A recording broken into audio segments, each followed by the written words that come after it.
सुरुचि प्रेयसी पत्यु नेतरा तत्सुतौ ध्रुवा। केवल आधा घंटे में हम कहेंगे कथा को, ज्यादा समय नहीं लेंगे। आप उठ के न चलना, थोड़ा काम निपटा के आया करो।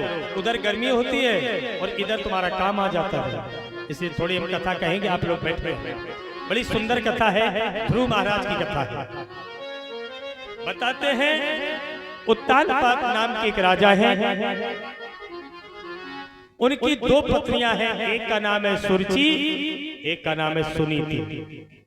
बड़ी पत्नी का नाम है सुनीति और छोटी का नाम है सुरुचि।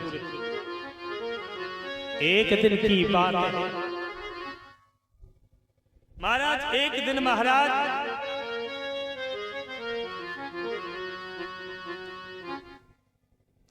सुरुचि मैया का जब विवाह हुआ, यद्यपि सुनीति ने ही सुरुचि का विवाह कराया, सुनीति के कोई संतान नहीं थी। सुनीति ने महाराज उत्तानपाद से कहा कि अपना दूसरा विवाह कर लो। राजा ने बहुत समझाया कि देखिए दूसरे विवाह में बड़ी तकलीफ होती है, एक विवाह में तो आदमी की दशा खराब हो जाती है और दो दो तीन तीन विवाह करेगा तब क्या होगा। बहुत समझाया लेकिन नहीं मानी। दूसरा विवाह ही किया गया सुरुचि के साथ। सुरुचि ने आकर कुछ दिन तो अपनी बड़ी बहन को रखा, लेकिन कुछ दिन बाद पटना बंद हो गया। महाराज अपनी बड़ी बहन को राजा से कहकर जंगल में भिजवा दिया सुनीति को। यद्यपि राजा की इच्छा नहीं है कि मैं अपनी पहली पत्नी को जंगल में भेजूं, लेकिन कलह के कारण उसको जंगल में भिजवा दिया गया।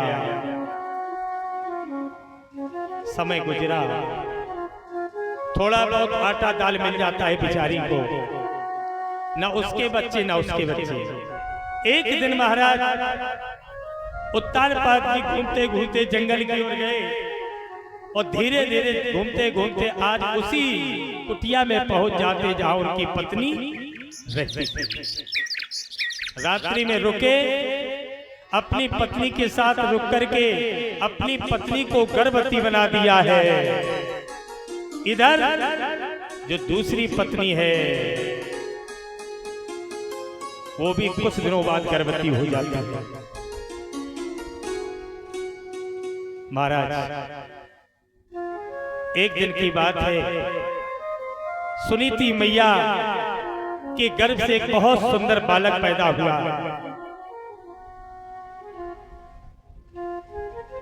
इधर पहले सुरुचि के गर्भ से एक बालक पैदा हुआ जिसका नाम उत्तम है, और जो दूसरा बालक पैदा हुआ उसका नाम ध्रुव पड़ा।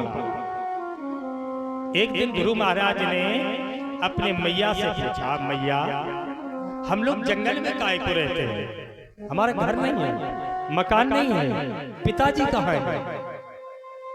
मैया ने समझाया, बेटा वो क्या है, हम जंगल में तपस्या करते हैं, आराम से फल फूल खाते हैं, भगवान का भजन करते हैं। बोले तो पिताजी कहाँ हैं।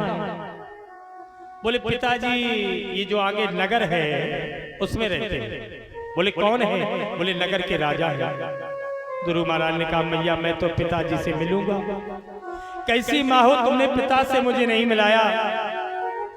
मैया ने यद्यपि रोका, मैया जानती थी गलत हो जाएगा, लेकिन ध्रुव नहीं माना और जाकर के पिताजी के पास पहुंच जाता है। जो ही अपने बालक को आता हुआ देखा,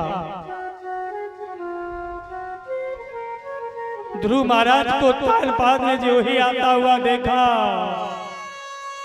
इतना प्रेम बढ़ गया, अपने बालक को उठाया, अपनी गोदी में उठा लिया और लाड़ प्यार करने लगे। पीछे से दौड़ती हुई उनकी दूसरी पत्नी सुरुचि आई और आ करके ध्रुव महाराज के बाएं को पकड़ करके उठा के धरती पर ऐसे फेंक दिया जैसे किसी नाग को एक डंडे से उठा के फेंक दिया जाता है। ध्रुव महाराज पिता की ओर देख रहे हैं, मैया की ओर देखा, कल्पना ये कर रही है मेरा पिता है, ये मेरी माँ है, ये मेरी मौसी है। जिस समय ऐसा हुआ ध्रुव महाराज ने जब ध्रुव महाराज को उठा के फेंका और एक बात और कही। क्या? किसने कही? मौसी ने। क्या कहा? बोले बैठन को न गोद जो और लिखा हो तो कर्म।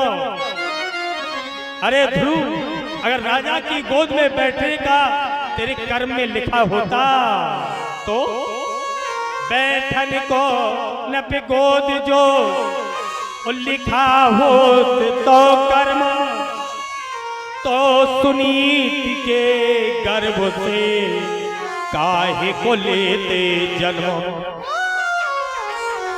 अगर तुम्हें राजा की गोद में बैठना था तो मेरी गर्भ से आना था, मेरे पेट से पैदा होना था। तुम उस अभागिन के गर्भ से क्यों आए हो? बोले पूत अभागिन केरे होए चाहत हो नप केरो। अभागिन के पुत्र होकर राजा की गोदी को चाहते हो। एक ध्यान रखना, जो एक सेर अन्न मिलता है तुम्हें, कल के बाद तुम्हें एक सेर अन्न भी नहीं मिलेगा। जो ही ऐसा कहा महाराज, ध्रुव महाराज केवल मां की ओर देख रहे हैं। ये कैसा पिता है?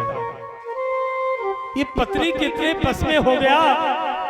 आज मुझे इस मेरी मौसी ने गोदी से उठा के नीचे फेंक दिया, पिता ने शब्द न बोल पाया।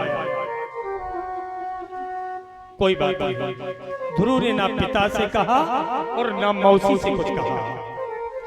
दौड़ता हुआ अपनी मैया के पास गया, गोदी में लेट गया। माँ,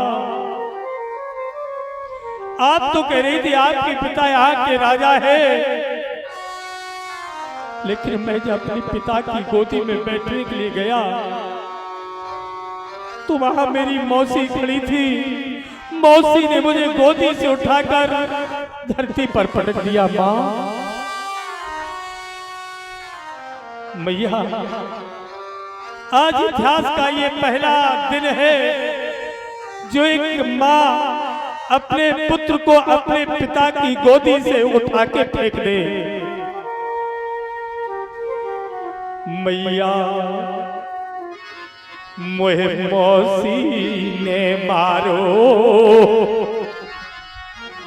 अरे रो रो कहे ध्रुव महाराज।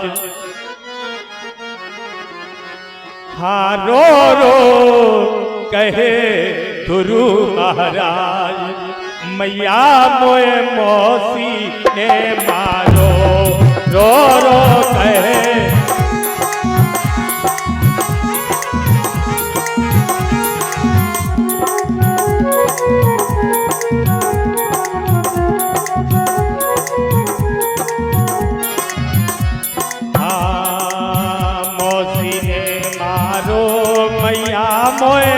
मौसी ने मारो,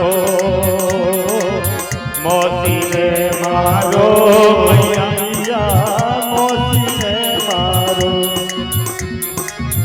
मौसी ने मारो ओ मैया, मौसी ने मारो। रो रो कह ध्रुव महाराज, मैया मोए मौसी ने मारो, रो रो कहे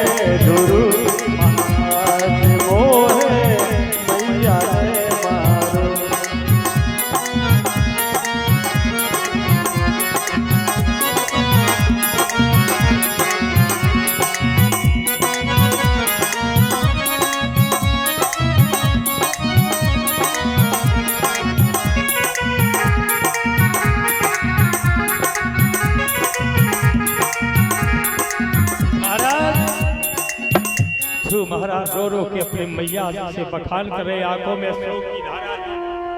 मैया ने अपने लाला के ऊपर हाथ फेरा, कहा लाला, मैं गलत बोल गई थी लाला, मैं झूठ बोल गई थी, वो तेरा पिता नहीं है। बोले पिता नहीं? बोले नहीं। बोले फिर? बोले तेरा पिता तो और कोई है। बोले कौन है? बोले जो सबका पिता है, जो परम पिता है, वही तेरा पिता है। ध्रुव 5 साल के हैं, छोटे बालक हैं। ध्रुव महाराज ने कहा मैया वो पिता कहाँ रहता है, मैं उससे मिलना चाहता हूँ। मैया ने कहा बेटा इतनी छोटी उम्र में उस पिता से नहीं मिला जाता।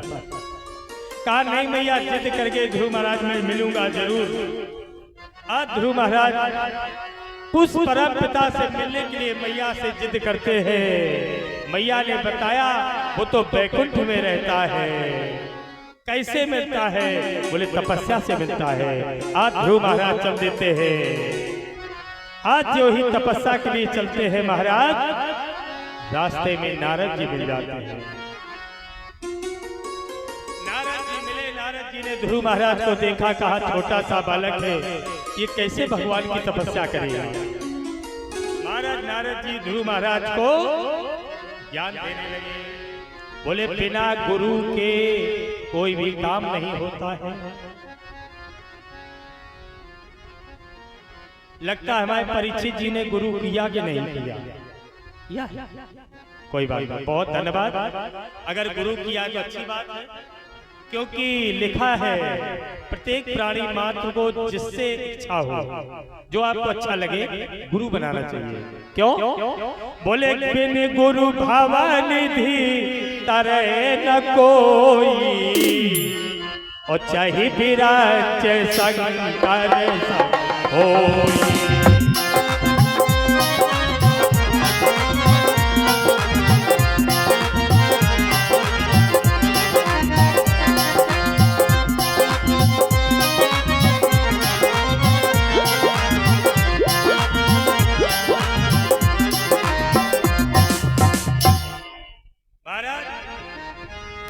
नारद जी ने कहा तुम्हें गुरु ज्ञान लेना पड़ेगा।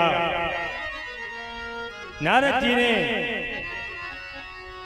बताया बेटा जाओ मथुरा जी में यमुना के किनारे पर स्नान करके आओ और आ करके गुरु ज्ञान लो। आज गुरु ज्ञान के पहले नारद जी एक शिक्षा दे रहे हैं। क्या? प्रत्येक प्राणी मात्र को गुरु की शिक्षा है।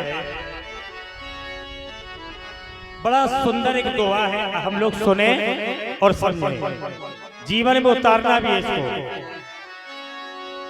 बोले बंधु बैर प्रत्येक आदमी के लिए है। बंधु बैर भाई से लड़ाई। अपने जीवन में जहां तक बने अपने भैया से बैर नहीं लेना चाहिए। और कलयुग में सबसे ज्यादा अगर लड़ाई है तो किससे है? भैया से। भाई भाई में प्रेम होना चाहिए, परिवार में प्रेम होना चाहिए। हाँ, बंधु बैर परिनार संग। पहली शिक्षा भाई से बैर न लो। दूसरी शिक्षा दूसरे के स्त्री का संग ना करें। परिनार संग और अन्याय में कीजिए देर। अन्याय करने में देर करनी चाहिए, अन्याय जल्दी नहीं करना चाहिए। बहुत सर तक पानी चढ़ाए तब गलत काम भले हो जाए, लेकिन अन्याय कभी देर में करो, जब भी करो। बंधु बैर परिनारी संग और अन्याय में कीजिए देर। इन 3 चीजों में देर करो और जल्दी काय में करो। और भोजन भजन सुकर्म में नाही लगाई देर। कभी भोजन का टाइम हो, कोई कहे भैया खाना खा लो, कल ले रुक जाओ थोड़ा काम रह गया, हम कल ले फिर खा लेंगे। नहीं, चाहे किसानी का काम हो चाहे कोई काम हो, अगर भोजन का समय भोजन पहले करो। भोजन भजन सुकर्म में नाही लगाई देर। भोजन में भजन में अच्छे काम करने में।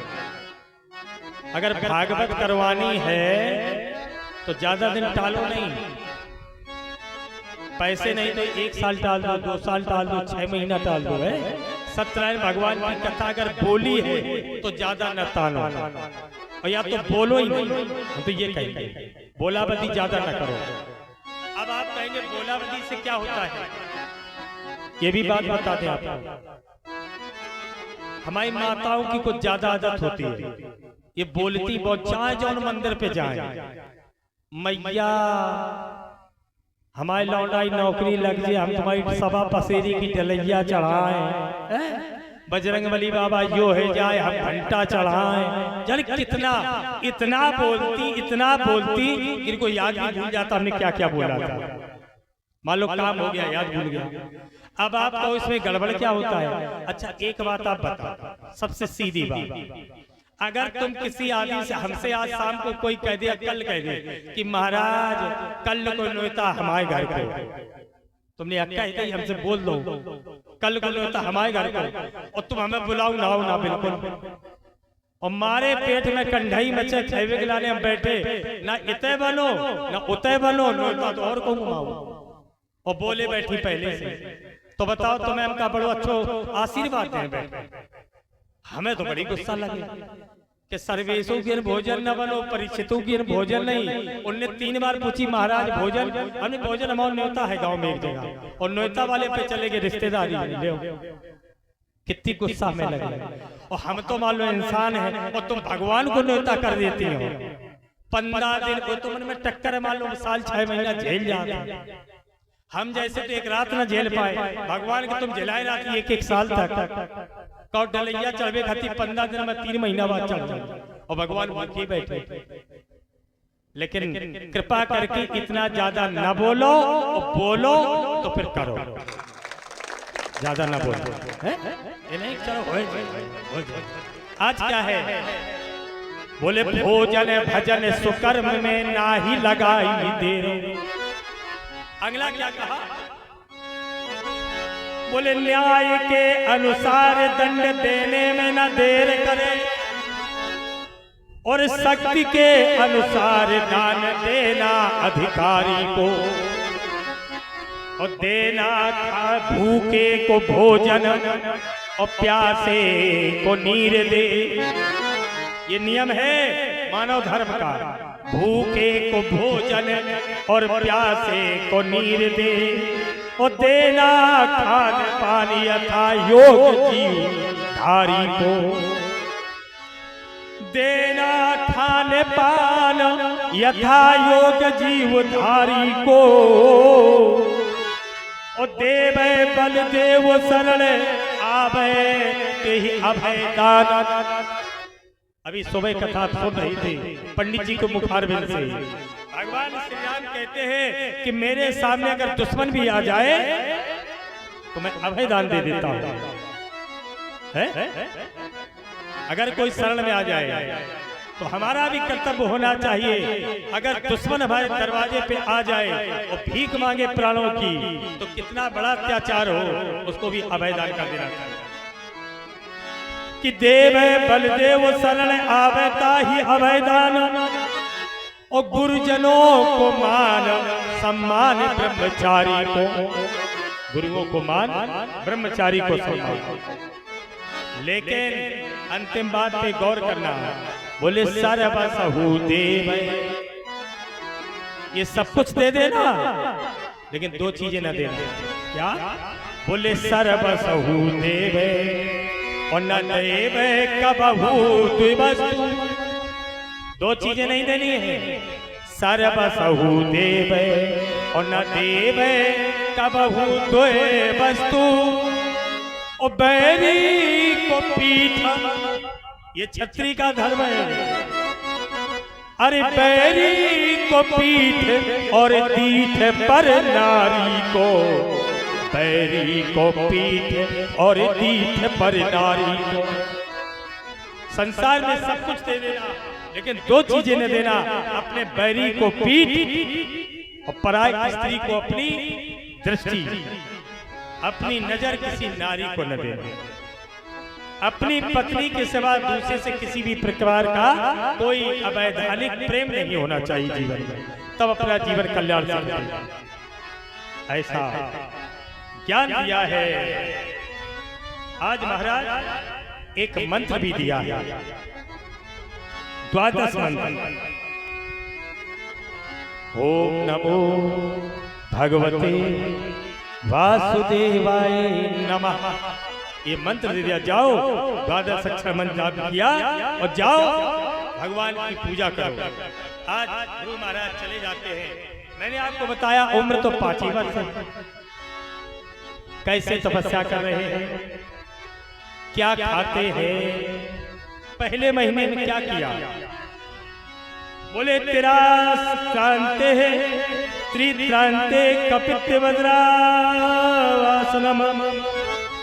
आमत्य अनुसारेण मासम निन्ने अचलचलम। 3 दिन के अंतर पे, पहले महीने में 3 दिन के अंतर पे एक कैथा खाया। कैथे के तो पेड़ लगाइए। हाँ, गुरु महाराज ने हर 3 दिन के अंतर पे एक कैथा खाया। इसके बाद दूसरे महीने में द्वितीया तथा मासम खष्टे खष्टे दिनों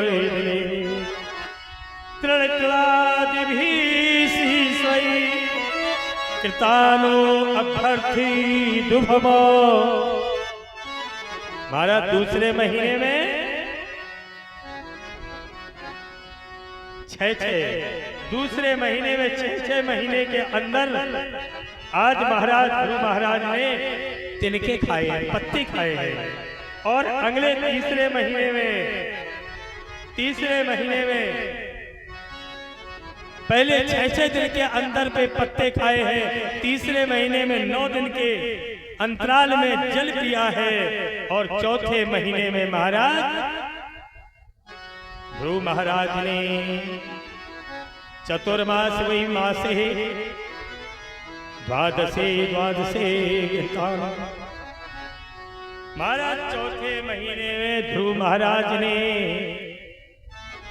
आज 12 दिन के अंतराल पे क्या किया है, वायु को